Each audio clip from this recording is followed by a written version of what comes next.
Ranč. Part 1. Tak co tam ten hok tedy dělá?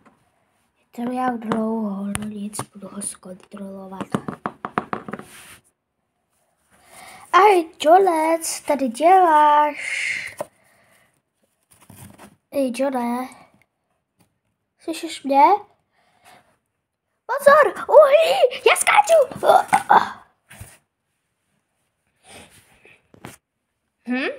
Co se to tam děje? Jako kdyby tam čol spadnul. No nic, vždyť jenom trénuje. Co, Davídku? My budeme lepší.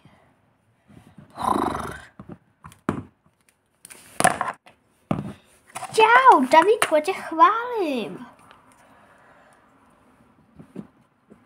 Tak mě neschazuj.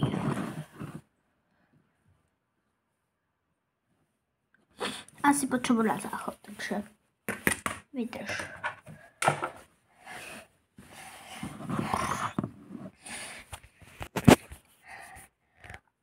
Au, slez.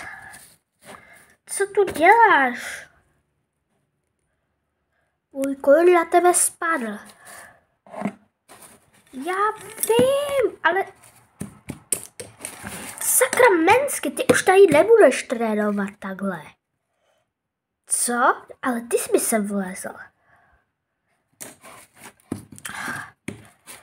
Ještě jednou tohle uděláš a vyhodím tě normálně. Tady se trénovat s tebou nebude.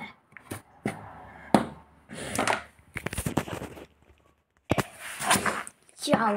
Tady mi zlomil ten kůň ruku.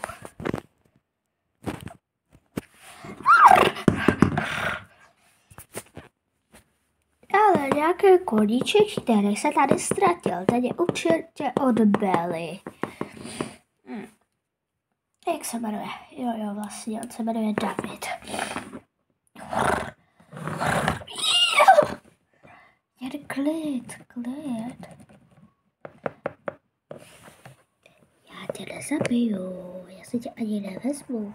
Ty tady zůstaneš hezky. Tady zůstaneš se mnou a s Belou, která možná ani s tebou nebude. To je jedno. Stejně ty mi nerozumíš. Budeš tady hezky se mnou. A budeš mě poslouchat.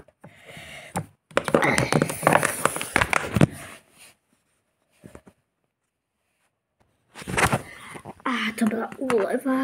No tak se tu dá podívat na toho Davídka. To určitě bude v pořádku. Nemůže se mu nic stát. Je to velký chlap. Ale bože, to je krev. Krev? Kdo ho zmlátil, Davídku? Kdo tě zmlátil? Teď cítil hebat od doktora, ale doktor je doktor. Bude to opravdu krev. Lidi, pomoc, to je krev. To je opravdová krev. To nevím, zavolám doktora, ten si s tím poradí, nebo Johna radši. Johne, promiň, že ti tady otravuju, ale... Co je? Promiň, že ti tady otravuju, ale David je krvácí. David krvácí, ale jako úplně, ano, úplně.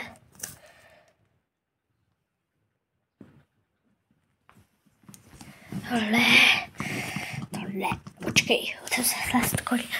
To ne, Davide, jsi v pořádku? Davide. Pár 2. Bude hned za chvilku.